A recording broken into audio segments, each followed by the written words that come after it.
What is an idol? Every year for the past several years, Americans have been subjected to the apparently fascinating spectacle of watching hundreds of people with widely varying degrees of talent vying for that thing we all apparently hope for, a lucrative recording contract.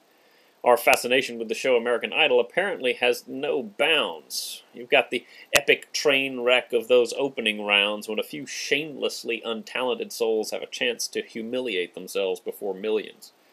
There's the high drama of the later rounds as all of America wonders what new mind-altering drugs Paula Abdul has found in her medicine chest this year. Then there's the final triumph, after which the winner disappears completely for the public eye. It's actually a bit odd.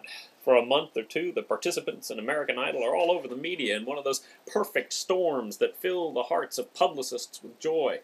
You can't escape them. They're in the newspapers. They're on the talk shows. Then, poof, they vanished. They're gone. They cease to be a part of the world, as completely as if they'd been abducted by aliens who have a special love for Homo sapiens, particularly with a side of fava beans and a nice Chianti. But now that the excitement of the last season has totally died away, and the aliens are trying to decide whether or not that gray-haired guy has passed his FDA sell-by date, this is a perfect time for us to ask ourselves the question, what is an idol? We get the word idol from the ancient Greek word eidolon, meaning a visible image, a symbol, or an object. Those are the tools we use to understand our world.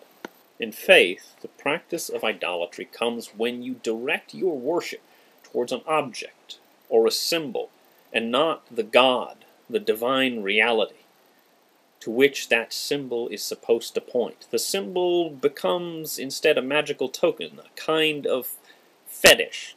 No, not that kind of fetish, you sinner, but a fetish in the classical sense of an inanimate object that's worshipped. The fundamentalist doctrine of literal inerrancy does exactly that to the Bible. That's not to say that much of the moral teaching and spiritual guidance that can be found in the Bible won't convey to those who read it literally. But the words that we read in our New International Versions or our King James Versions are just that. Words. They're words in a human language. They're a form of symbolic representation that is intended to point us deeper to the word with a capital W that rises up through those symbols. When we say that those words, that language, those symbols are perfect in and of themselves, when we make the Bible our focus and say that they are perfect, literally inerrant, we have turned our worship to the symbol itself. The symbol becomes the thing that's perfect. The symbol becomes the object of faith. It is the Bible that is worshipped, and not the Spirit of God that is worshipped. And it's the Spirit of God that gives the Bible its true authority.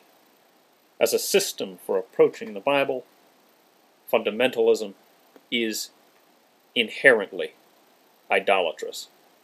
Beloved Spear, signing off.